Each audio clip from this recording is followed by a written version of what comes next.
Hey, if you're about to watch my video on making a kendama sword or kendama cups, um, I just want to say I'm working out of a garage.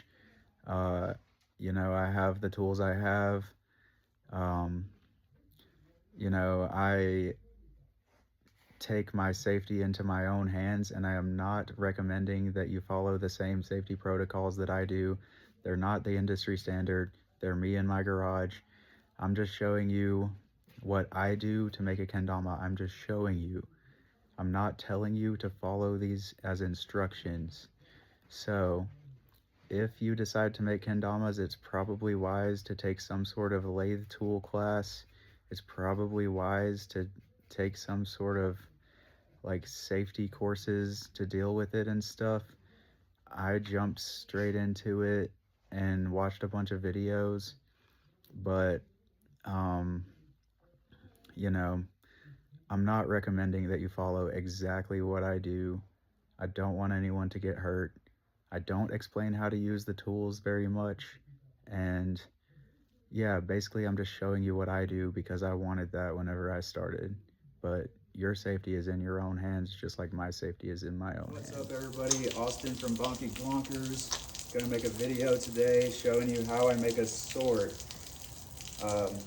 We're gonna make one of the swords for my Kimball times Bonky Glonkers times Sticky Strings drop. We got ash, and then this, the stack on the cups, which I'm gonna also make a video of as soon as I make this sword today. So yeah, here we go. We've got this blank. I cut it out of this huge board of ash. It used to be a lot longer, but I've used a bunch of it. And that's kind of a good way to go for buying wood. Just go to like a lumber store that sells like big boards, because I can get like out of just this little piece 3 more swords and 3 more cups. So that's a good hack on getting like a lot of wood for a little cheaper. All the exotic woods cost a lot, but ash and maple from like big board stores, not that bad. So anyways, here we go. We got our blank. I'm just gonna find the center of it by going from corner to corner with a ruler and drawing a line with a pencil, and then go into the other corner to corner and drawing a line with a pencil to make an X. And as you can see, I had already marked out the center on this one side. Then flip to the other side, same deal, corner to corner with the ruler, draw the line, then the opposite corner to corner, draw the line, and the center of the X should be the center of the board. So then I'm gonna take this, which is an awl, it's just a really like sharp spike, put it right in the middle of the X, give myself a little cut in, just a little dot, because these tools like this will fit into it, and that'll make sure it's centered across this plane. On the other end, check out the tool breakdown that I did if you want to know what everything is. So on this end, I'm going to throw in the dead center.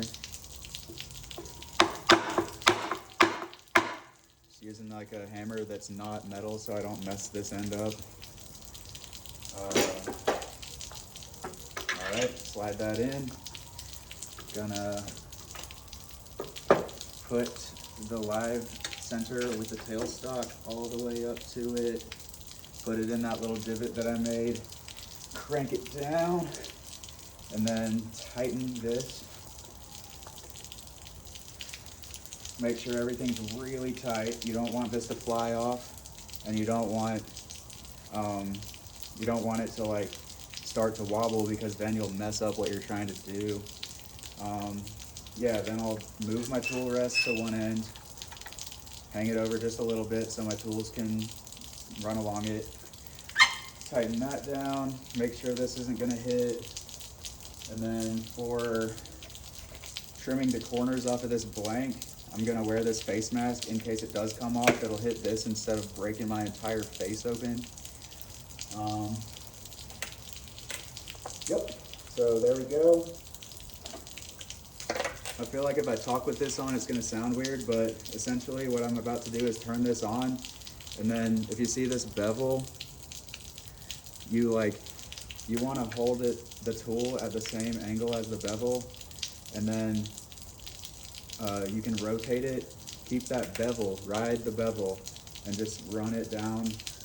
I'm keeping my lathe on a high speed, just so I don't have to change out the belts and stuff for the video. So I'm just gonna take off a little bit at a time until it turns into a round piece.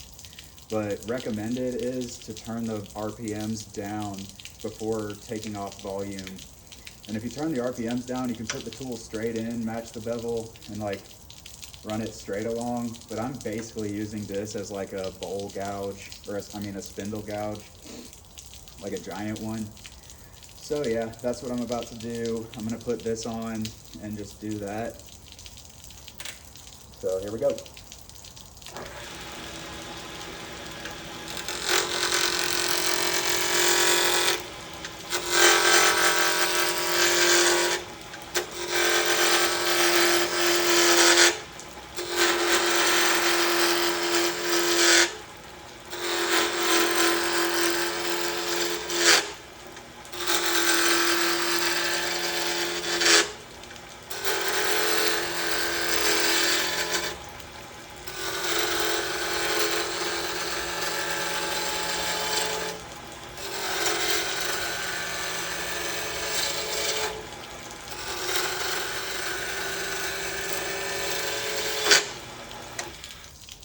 Okay, so as you can see, it's starting to get rounded off. There's still a couple flat spots. I'm gonna show you how you can check for flat spots without turning off the lathe. And just like every once in a while, I just make sure everything's still tight. I still don't want it to fly off. I still want everything to be smooth. I'll move my tool rest in just a bit. And like, if you heard those couple of catches, that's just me accidentally going a little bit onto the corner instead of keeping it on the part I'm rounding off. I mean, you know, things happen. I'm not trying to be unsafe. I'm just trying to be efficient, so. Oh yeah, here's how you can check for flat spots. When it's spinning really fast, you can not really see if it has flat spots anymore. So you can just kind of set your handle on it, and if it bounces up and down, that means it's hitting flat spots, but if it stays smooth, that means it's rounded.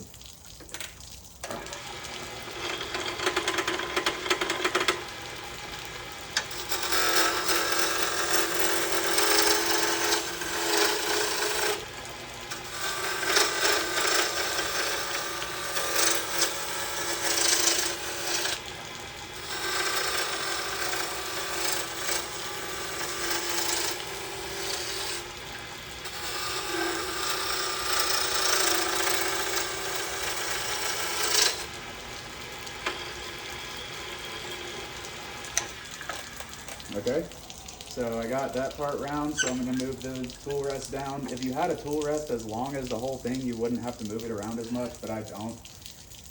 So put it as close as you can without this hitting, or back it off just a little bit so you have room to move the tool. And now we're gonna knock off these corners and make the whole thing about this size.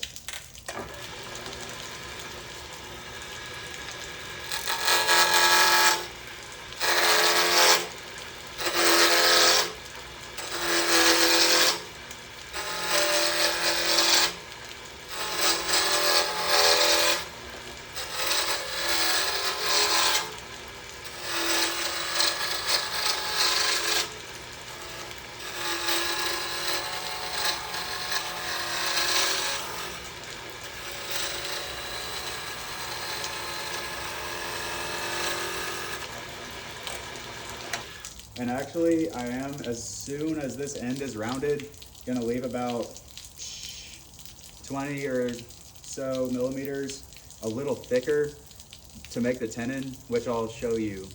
And I'll show you what that's for as well.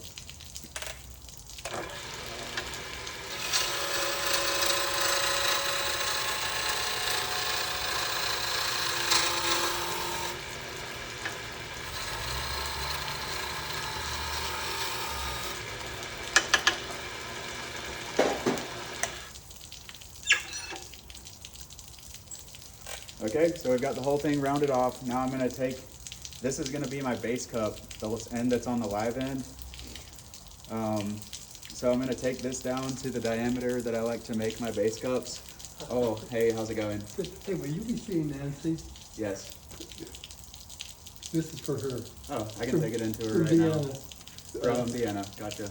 Okay, cool. Came by yesterday, it was funny because Sorry about that. Almost no one ever comes here, but someone just walked up and started talking to me, so I'll pick up where I left off. Yeah, pretty much I'm just gonna bring this down to the diameter that I like my base cups to be. I'll take my caliper and pretty much just shave this down and then check it, shave it down, check it. It's still pretty big right now. Yeah, it's like 10 millimeters bigger than I want it to be, so I'm still gonna use this to remove material a little quicker. And then once it gets a little closer, I'm gonna take this, which is in the breakdown video, and just get it exactly where I want it. So here we go.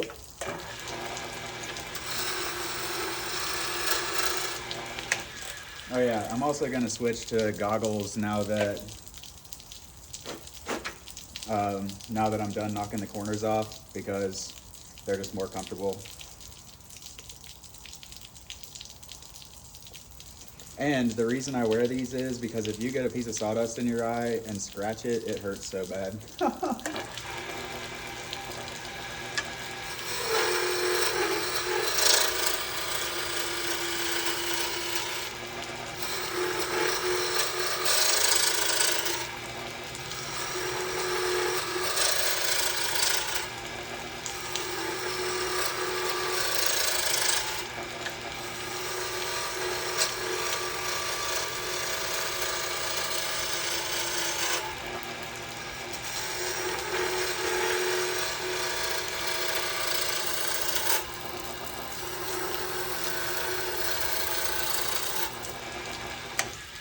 All right, we'll check it now. Okay, now we're just a couple millimeters off from where I want it to be, so I'm gonna take this and just take off just a little bit. I'm also gonna take it and just make sure this end is straight. It looks straight to the naked eye, but I just take off about 1/2 millimeter all the way out to the center, just to make sure it's completely flat, because you don't wanna like leave it slightly wonked and then someone tries to do a lighthouse, or you try to do a lighthouse and it just like can't do it because it's like a little bit off. You just want to make sure everything is completely straight and squared off.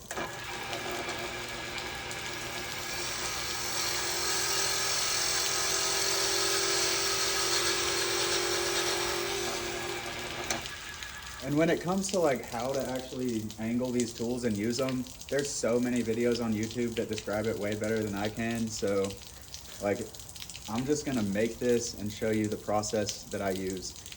Using the tools and everything, there's just already so much information. All right, just checking to make sure I'm actually filming. I'm not really much of a filmer. Okay, so I'm gonna bring this.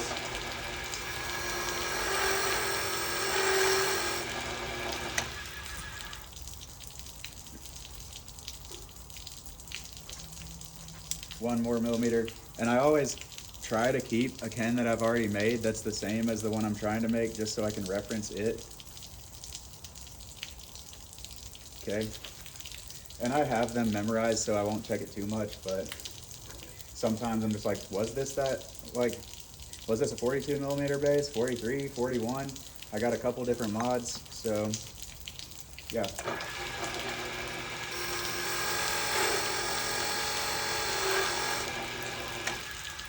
We're just taking off a little bit at a time till it's perfect. All right, just a little more. I'm gonna leave it a little bit big so I can like sand it and make sure that it's still straight after doing the base cup hole.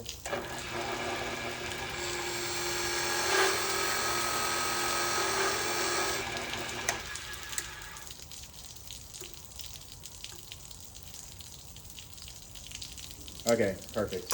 So I'm gonna take that up just a little further.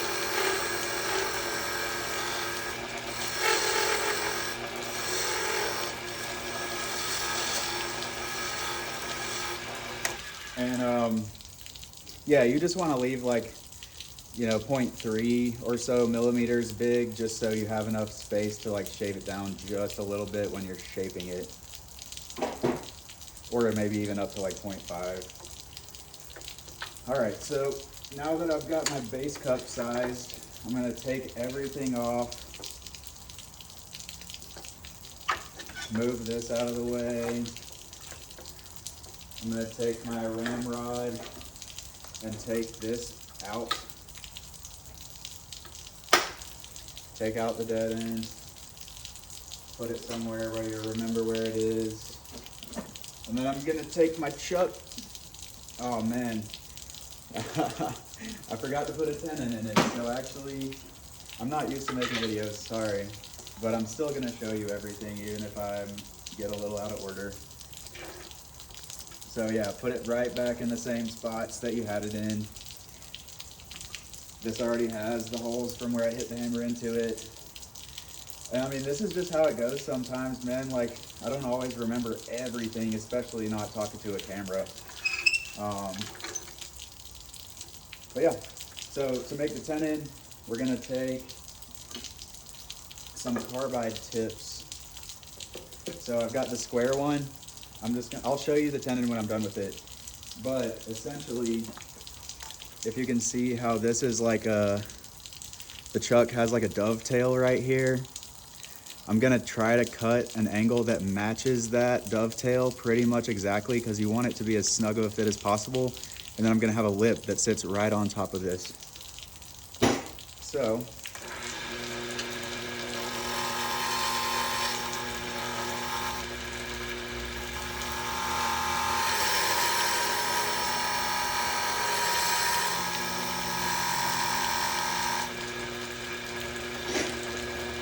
I'm gonna take this to make the dovetail.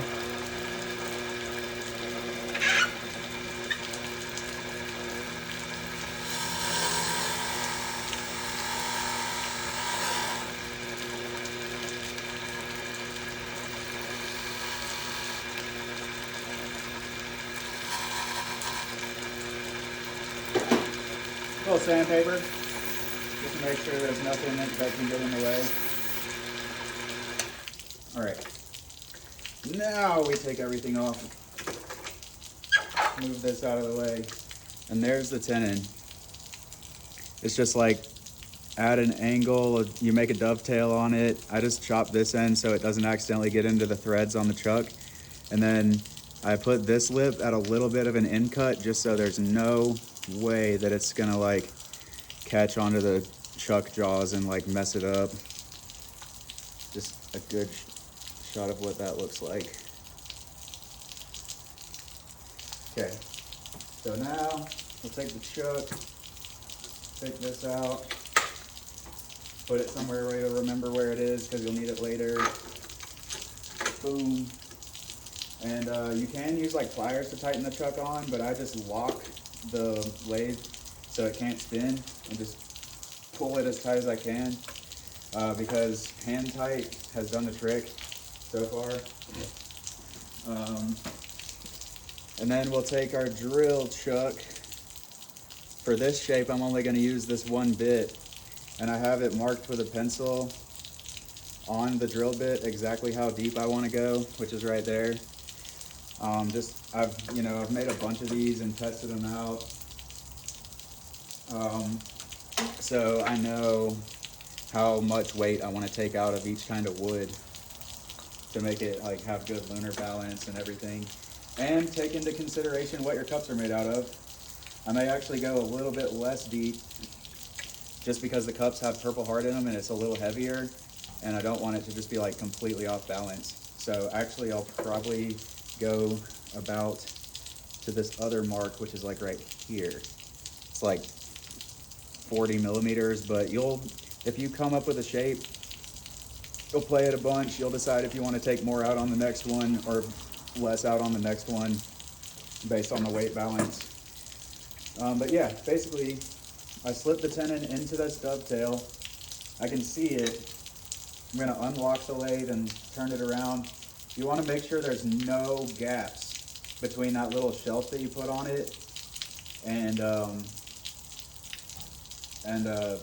chuck jaws, because if there's a gap, it's gonna be wonky and it's not gonna work.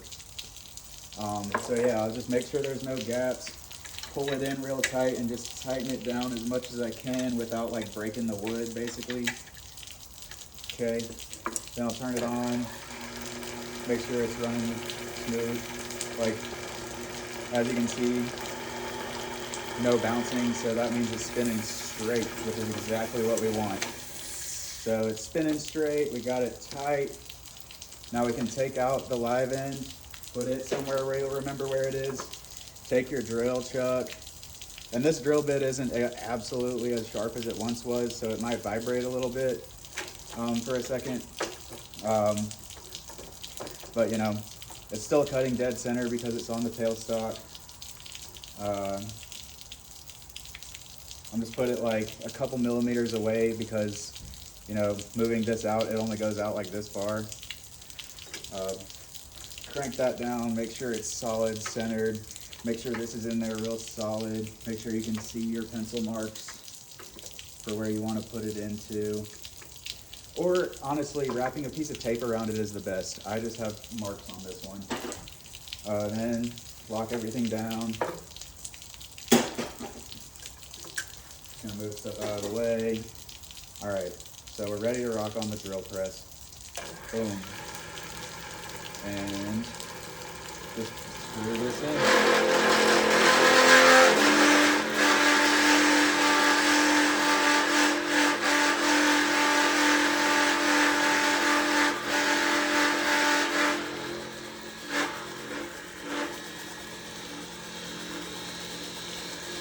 See, now it's smooth. So it's gonna put it in till about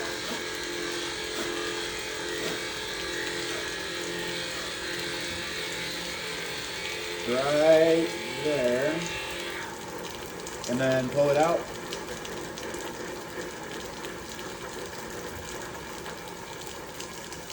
All right. All right, so there's the main part of the base cup hole. Now we can take this drill chuck off by twisting it all the way back past where the chuck goes in, or where it goes in. Pull the tailstock off, put this back where it goes. I'm just gonna set this upside down so nothing can get chipped on the part that rides on this rail. And set it right there because I'm gonna need it back in a minute. Okay, and then we're gonna move our tool rest to the end and put it out to where our tools are gonna be on the rest and still be able to carve in. So you can use a scraper, you can use a gouge, you can use anything for this end hole, but I just use this carbide square and then the circle just to go ahead and carve it out and then smooth it out. So here we go. And pretty much I'm gonna start in the middle, take out little scoops until I get to where my cup rims wanna be, and I usually try to give about 1.5 to 2 millimeters for that. So I'm just gonna go ahead and rough it with this.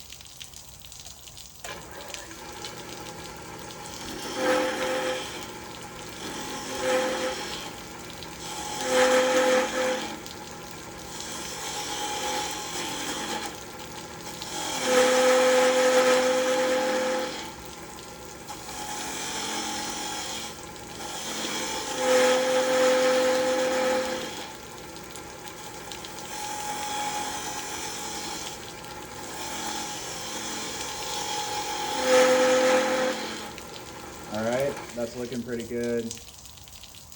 I can just take a Tama that I have and see if it's deep enough. It is. Okay, so on this shape, I also take some weight out. On the other shape I use a bigger drill bit to do that, but on this shape, it's like a smooth transition in. So I'm gonna rough that in right now.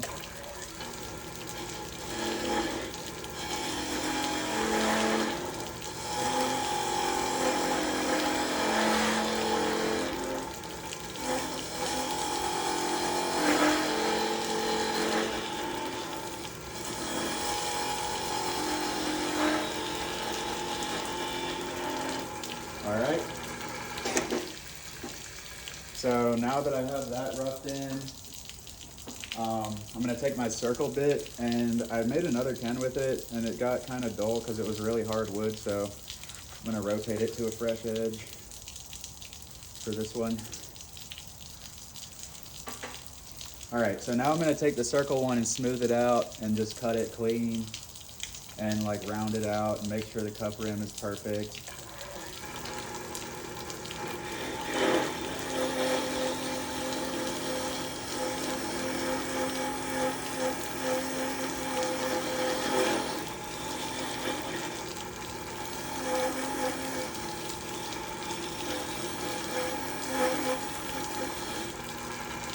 All right. Yep, that's about how I like it right there. Just do a little bit of that right there.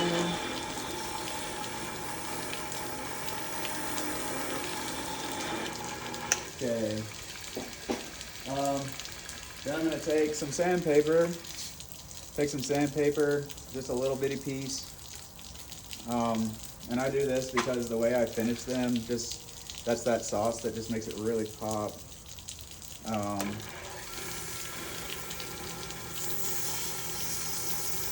So you can just do like little circles with the sandpaper and smooth it out. When you're sanding it, try not to hit that cup rim because you want that to be sharp. You don't want to accidentally round it off. All right. Then I'm gonna take, that was 120 grit, now I'm gonna take 220 just to make it really smooth. Okay.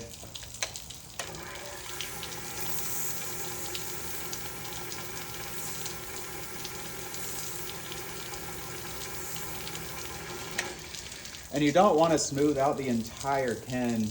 I just do it inside the cups because it makes the grains show up better.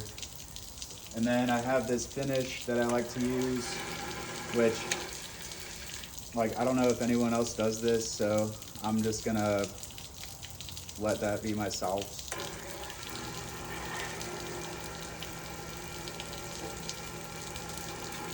And if you know what it is, that's fine, I don't care. So yeah, I put some of that on there. You know what? It's beeswax. My dad's a beekeeper. Order it from Bruce's Bees if you want to put that on there just to make it shine. And I only put it on places where it doesn't matter, if like to where like it's not gonna like mess up your play at all. Like I put it on all of them, and I've been playing them. Like I leave the cup rims, I leave all the stall points raw wood, and then I just put that finish on everything else.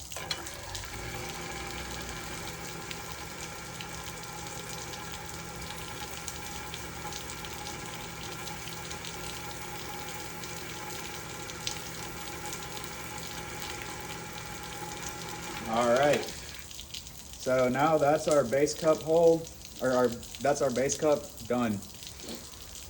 Take our tailstock, make sure there's no dust on there, put it back on. We're gonna take our live end again, put it back in, make sure it's tight.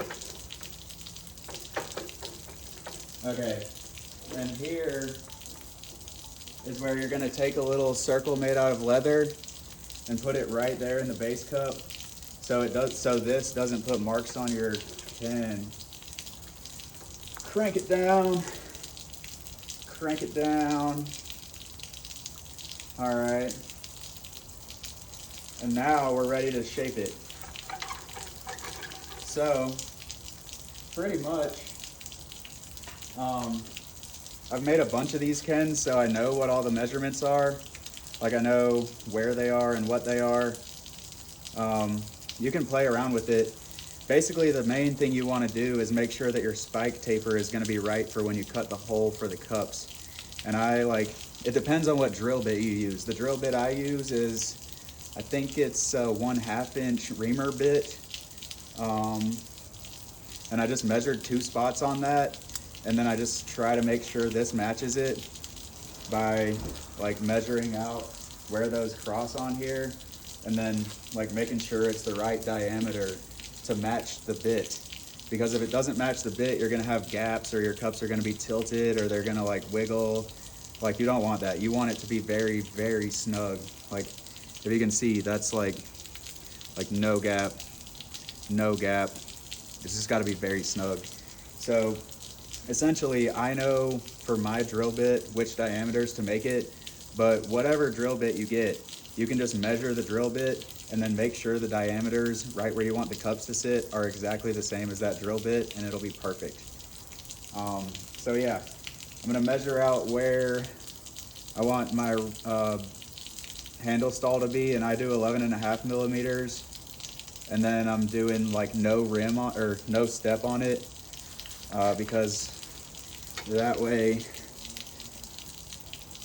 the Tama can sit all the way across it, and it can rest on the handle, and if it slides down a little further, that's fine, and if it's sitting right on there, that's also fine. So that's just how I do it. You can look at a bunch of Kens, you can make them and try them yourself and just see what's best for you, for your design, but that's just how I've come to, with some advice from others and just tons of trial and error. I've probably made like, I don't even want to try to guess, like at least 20 Kens that just weren't what I wanted based off of the stall points, and they're just sitting around. Okay, so, oh, and this caliper here, you can put it on whatever measurement you want and then lock it in. It's the Hardell 8-inch digital caliper. It's super durable and heavy. I love it. Okay, so I marked that. I'm gonna go ahead and mark the rest of the areas that I wanna mark. And it's just gonna be like, I'm gonna go up to where the whole base ends, and then I'm gonna measure out the ring stall, and then I'm gonna measure out where the taper is that I wanna hit. Which, I mean, that'll be depending on which drill bit you have, depending on which everything you have. So that might take a little bit of trial and error. There's no way I can tell you exactly what to do for whatever setup you're gonna have. But I just know what works for this shape. Every shape I have made is completely different on that, except for the spike taper. But yeah, like I said, I can't tell you what the measurements are, and it'll help you, because you'll come up with your own base, and then you'll have your own drill bit for your own taper. Some people use a 7/16 one. Some people use like bigger and smaller ones to have fatter and slimmer swords. I just find the 1/2 inch to be the sword size that I appreciate the most. So measure out the full base. Then I'm gonna measure out how high up it is to the bottom of my ring, right there. I use a 7 millimeter ring for this shape, and my base is 43 millimeters tall, which is a little taller than most shapes, but it feels good. Then I'm gonna come out to 70, which is where the first part of my taper starts. Mark that. Boom. And I'm marking it just by stabbing it in. That's another reason I like this caliper. It has really sharp points on it. Then I'm gonna go out to 110, which is right where my cups sit, and it's the other part of my taper. Okay, and then this Ken is 163 tall millimeters. So I'm gonna open it up to that, lock it, mark it. And yeah, you wanna have at least an extra inch at the end. I mean, you can cut it as close as you want, but I like to have an inch just so I don't ever like not have enough room to make my spike as long as I want to. That's why I make this 8 inches, even though the whole Ken is only like 6.5 inches long. 163 millimeters ends up being like 6 and something. Okay, so now I've got all those marked out. I'm gonna take this pencil and put a little dash on each one, just by rotating the lathe by hand. And if you hold the pencil still, it'll mark a perfect circle around it. I'm just putting a little bit on there now. And then when you spin it, you can see where those are if it's a light colored wood. If it's a dark colored wood, you can still see it, but you might want to do the full circle. So then,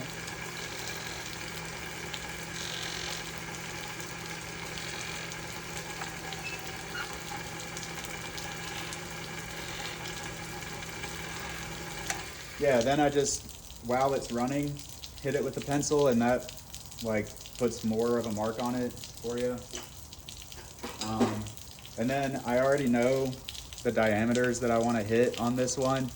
It's going to be like 35 for the bottom of the ring, and then 16.5 for the first part of my taper, and then like 12.3 for the where the cups sit, and then 10.7 for the end of the spike. And then I'm gonna refine it. So that gives me like 0.3 millimeters or so to be able to refine the shape and make it look better, which is enough for me now that I've done a bunch. You might want to leave a little more if you're just starting out, which if you're watching this video, you probably are. So yeah, I'm just gonna go in and go to each one of these lines and make it the diameter that I want it to be, or close to the diameter of the end of the project. Dang. It's snowing right now, so these are getting really foggy.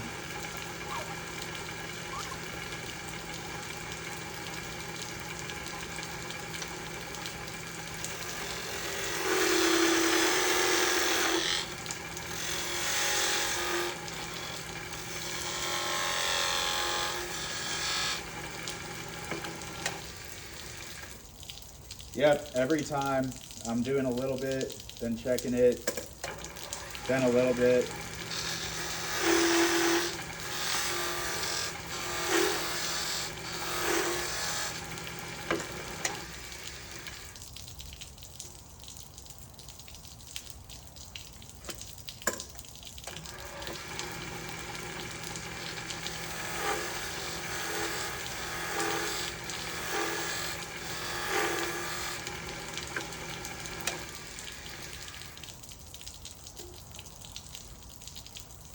All right, that's about right. Now I'm going out to here.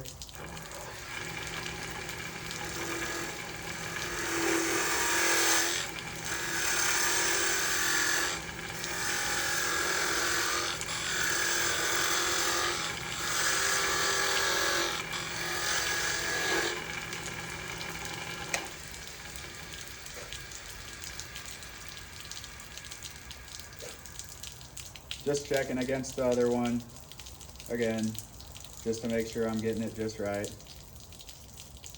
And yeah, also when I'm putting these in like this, see if that makes it a little better for you to be able to see.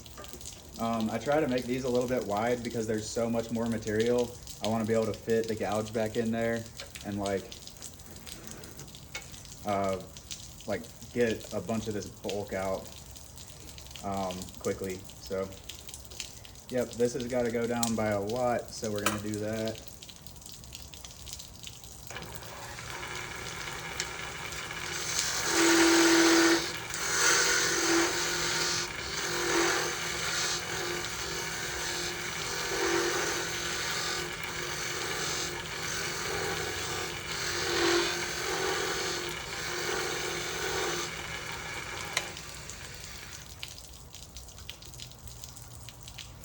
Okay, just a little more. And I mean, these goggles are fogging up so much right now that I'm just gonna go without, even though that's not really recommended, and I would not recommend that you do that.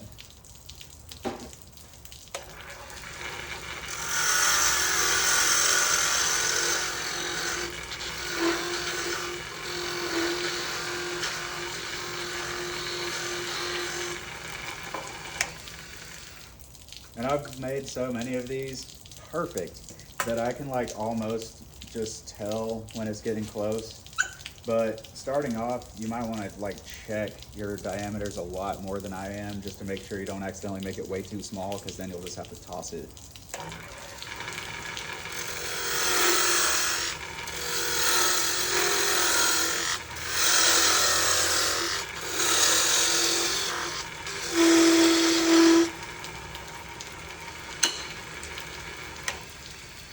That's why you got to be careful. If you just saw that, I didn't present my tool to the wood properly, and it hit the wrong spot and just bounced back. That's pretty dangerous, and I mean, you should be more careful than that. Sorry, this video is gonna be hilarious, but hopefully it like shows you that it's not, like, you just really need to be careful.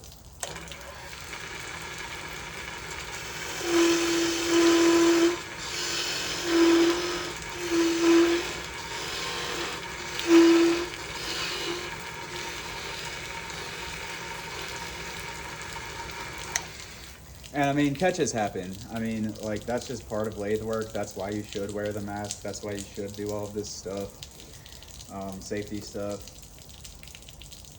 Just about right. But yeah, I mean, I'm just in my garage making these. I've done tons of different kinds of woodworking. I explained why I'm not wearing gloves in the other video. Because with a spinning tool, if your glove gets caught, it can like rip your hand through all of this and tear it up. But if you're not wearing gloves, it'll probably just like hit your hand, bounce off. Like, accidents happen, I know, but you're not supposed to wear gloves with this or anything.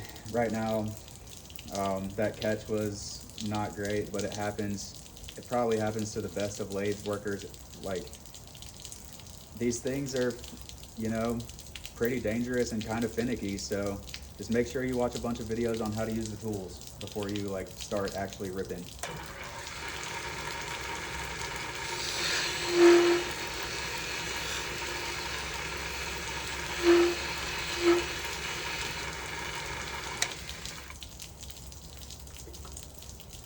All right, that's right where I want it to be.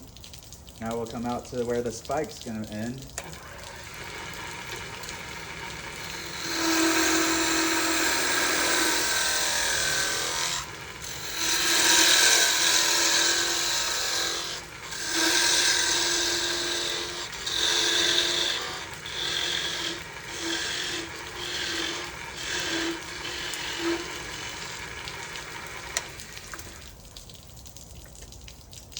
And absolutely perfect.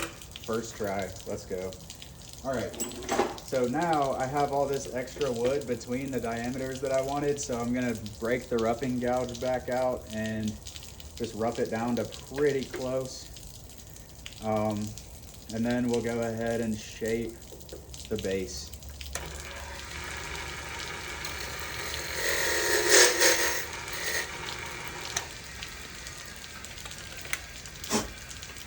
Yep, for this I'm gonna put this back on because it throws dust.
Okay, so that's really just roughed in now.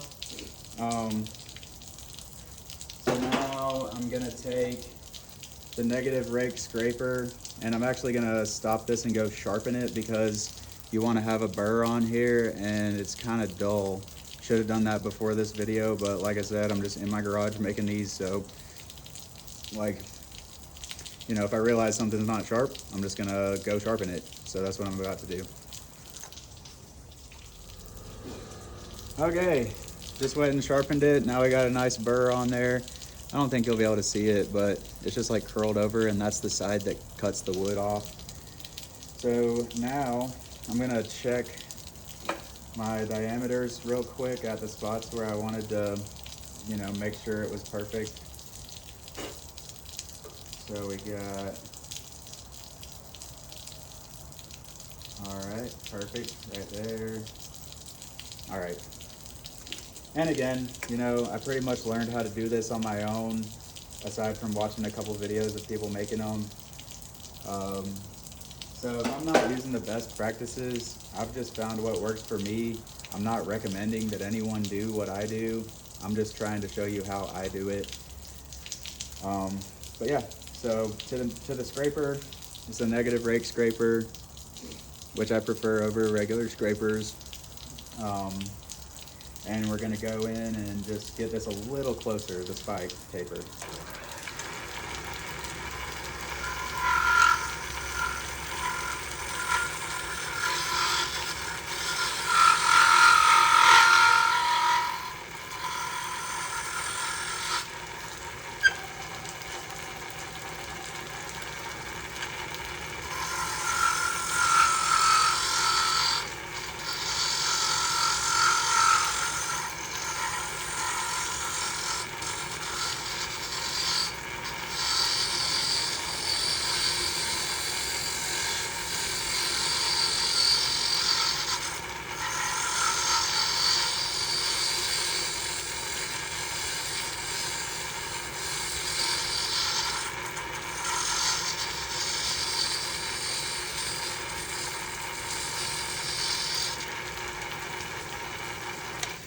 Yep, pretty close there.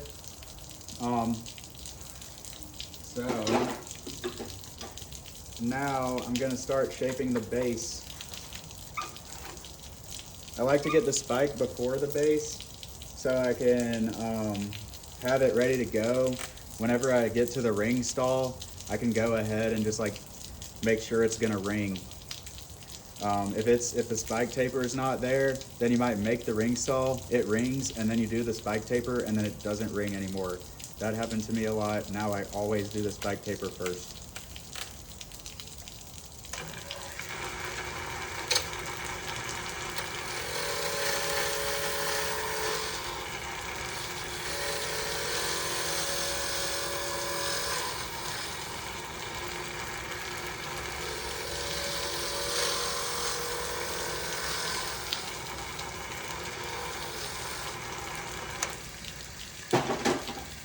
And when it comes to the lathe, definitely careful presentation of the tools is absolutely key.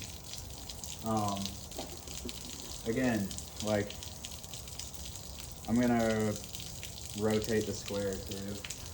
But again, like, if you just don't present the tool right, it's gonna catch. And if you present it really badly, it's just gonna tear all of the work that you've done to pieces, like instantly, and potentially kick wood, kick tools back in your face. That hasn't happened to me because you know, it may seem like I'm not being that careful, but I really am.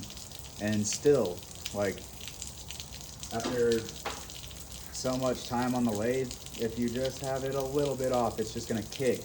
Like, sometimes I just like, it kicks and I lose everything that I've done so far. Like right now, if I put this tool on wrong, it could like rip this to pieces. So you just have to be really careful and pretty precise.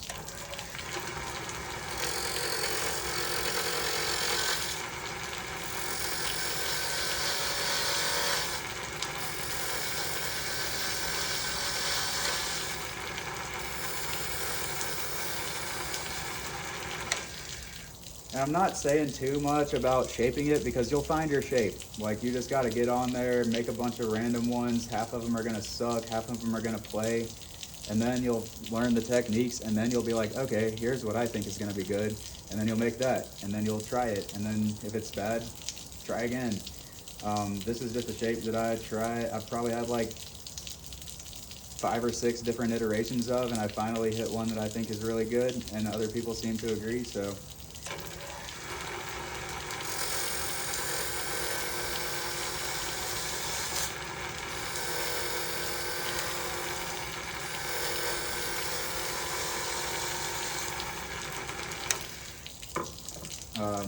So yeah, that's why I'm not really like describing exactly how I make the base, because every kendama is going to be different, every model's different.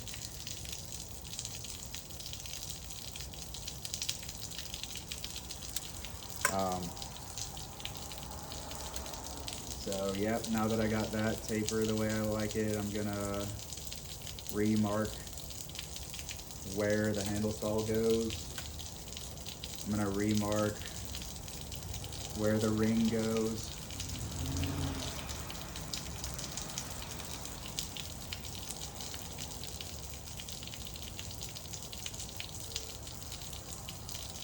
Okay.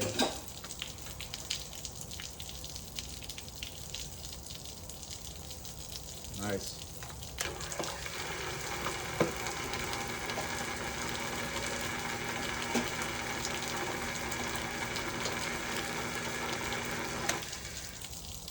Dang.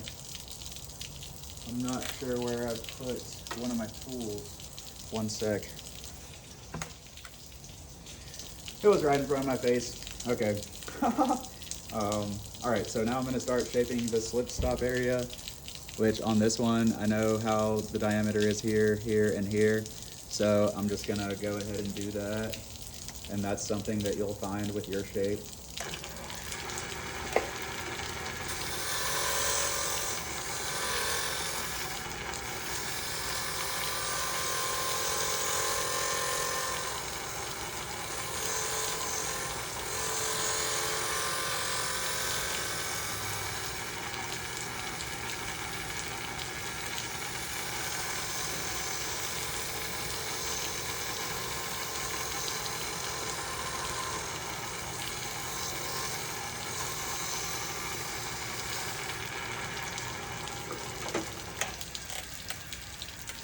And whatever your shape ends up being, you'll like I've made so many of these that I just know which tools to use on it, and I know exactly how I want it to look and how I want it to play.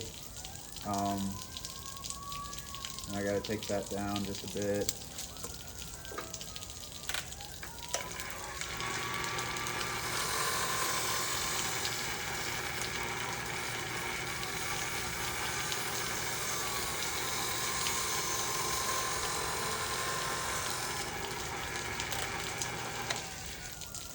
Okay. Probably gonna be a really long video. That's right where I like it. All right.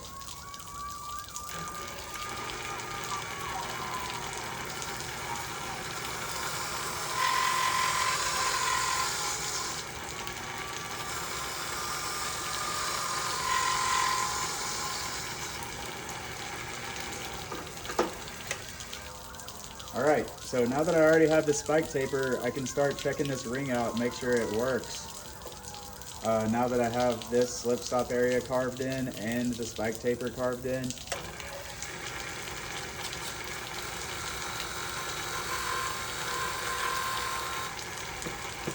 and you know, if you play kendama, every model has like such a different slip stop area and stuff. I just, you know, you'll come up with a good one, I'm sure. You just want to make sure that the bevel, I'm using the Zach mod. I think it's got a standard size bevel 23.5. So I make all of mine fit a standard tama. If you order one from me and you want me to make it for a bigger or smaller bevel size, I will. But I just use the standard for the ones that I'm making otherwise. Okay, so like it touches on the ring, but I want it to be able to slide up and down a little bit. So I got to take my ring down just a bit because it wobbles if it's in, like, if it's not in the perfect spot, and I want it to have some play, some like wiggle room.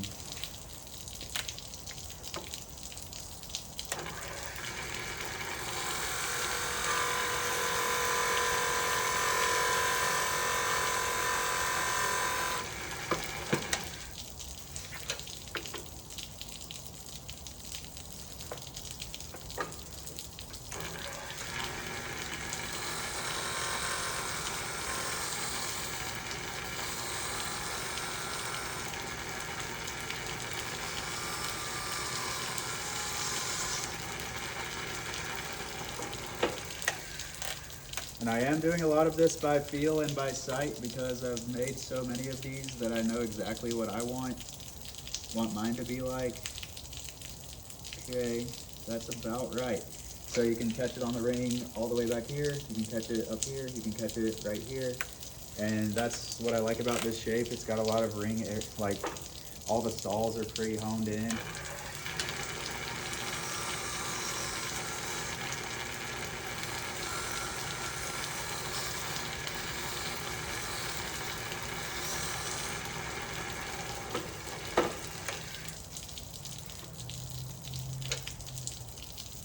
Yep, perfect. Okay, so now I'm gonna fix this handle stall just a little bit to be a little better.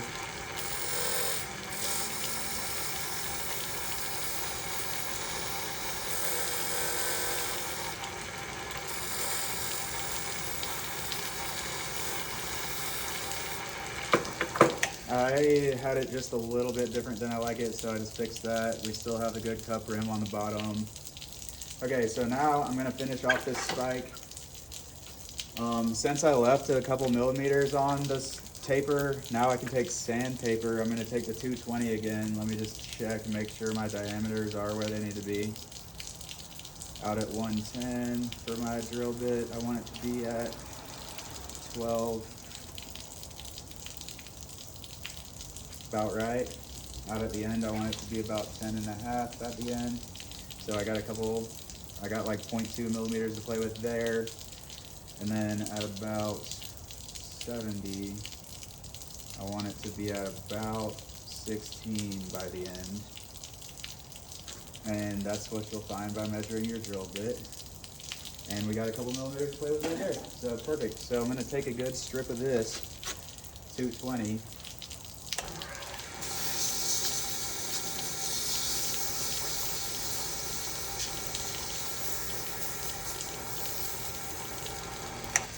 And I'm just trying to make sure it's so smooth. I mean, I want this transition to be like absolutely delightful to grab.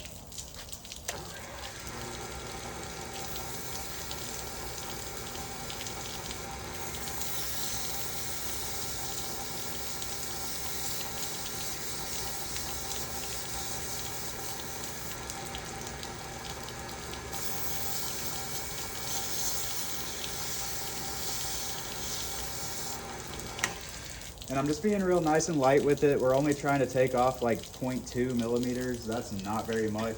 Let's see if I can find it.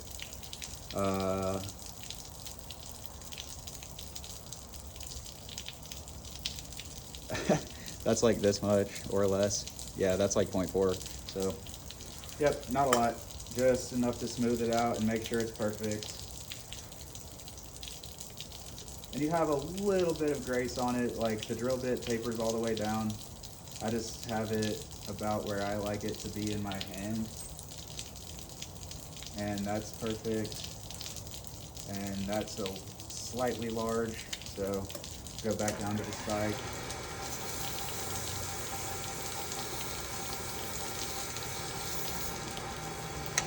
Okay, now I'm gonna grab this area, the slip stop, with some sandpaper.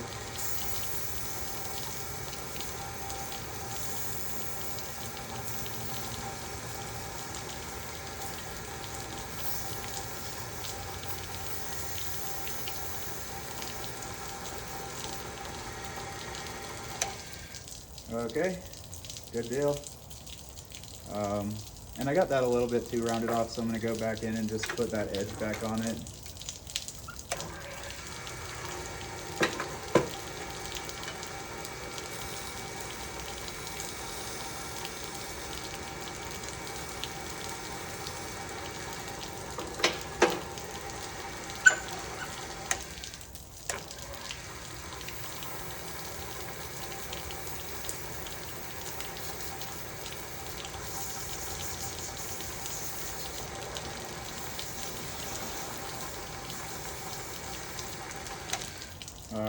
nice.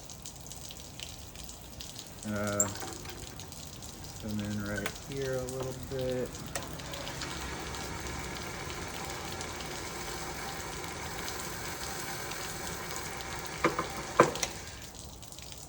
And yeah, like I said, I know this shape really well, so I do a good amount of it by feel.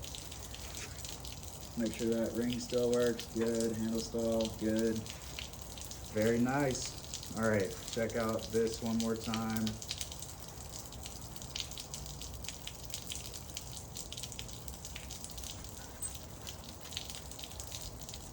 Nice. All right, perfect.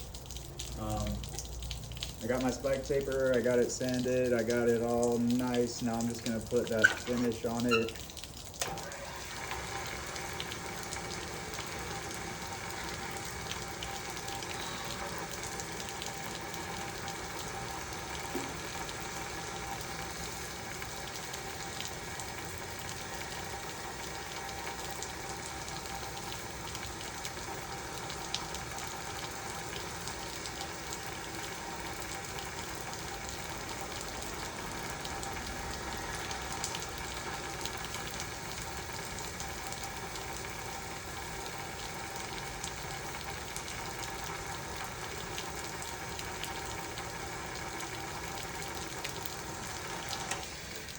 And right there, what I'm doing is I'm actually just grabbing a pinch of sawdust and rubbing it against the wood, and that just kind of smooths out any sandpaper marks and helps burn in my finish.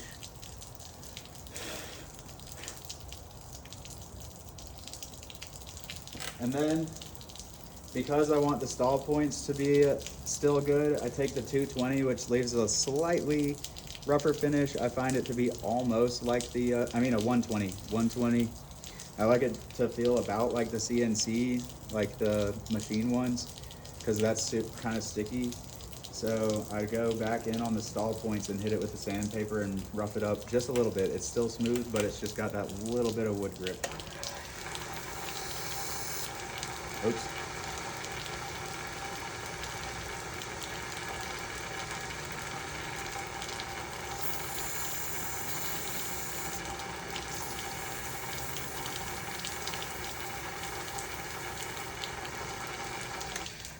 All right, cool. So that's done. Now we just have to cut the tip in, and I use this detailer for that. It's like a really sharp point, so I pretty much love bullet tips the most, so I always put bullet tips on mine.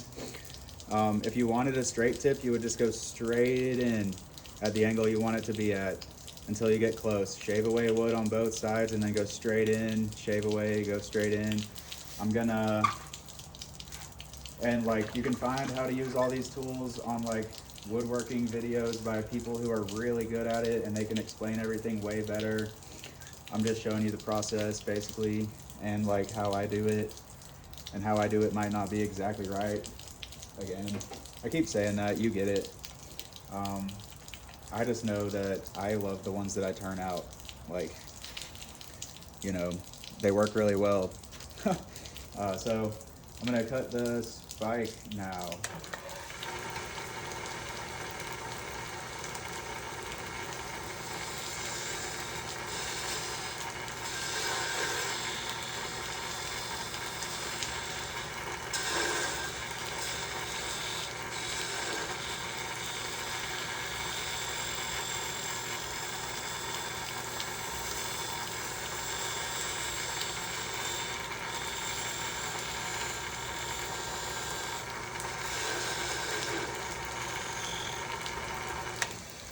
All right, we got bullet tip.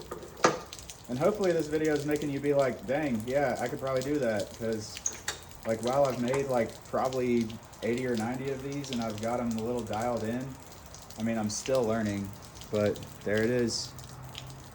An ash flipper tall boy spike for you. Got the sword. Now we just need to make the cups, and then this one's gonna drop. Boom.